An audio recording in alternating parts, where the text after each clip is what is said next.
বৃষ্টি পেছন ছাড়ছে না, তবুও চলে যাচ্ছি আমরা মন্দিরে। দেখো মা, বড় মা আর আমি। কালকে বড় মা যায়নি, মিস করেছে বড় মা কালকে।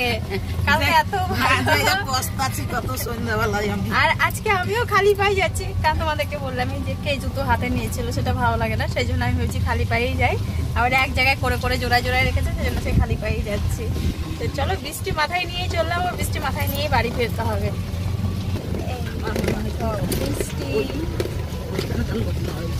অন্য জায়গা ছেলে পিলে এসে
আমরা আমার প্রসাদ খেতে যাচ্ছি। দেখো মার পেছনে বড় মা, ওই দেখো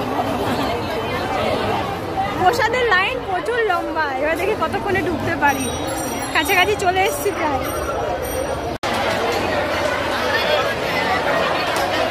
বড়মার চশমা খুলার আমরা এদিকে খিচুড়ি খেতে বসে গেছি।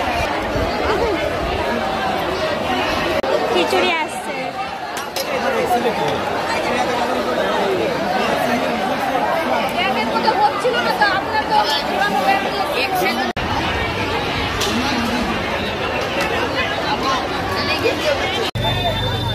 এই দেখো এরা তিনজনে আর কি দীক্ষা নিয়েছে আজকে গুরুদেবের কাছে, আর এখানে দাঁড়িয়ে আছি খাওয়া দাওয়া করে। বেশ ভালো হয়েছে খিচুড়িটা, প্রসাদ না মানে এত সুন্দর লাগছিল খেতে। আমার যে আর এক ডাবু খাবো, আর এক ডাবু হাতা, কিন্তু আমি বুঝি আর পারবো না, পেট ভরে গেছে। আমি এক হাতায় আমি খেয়ে শেষ করতে পারছিলাম না।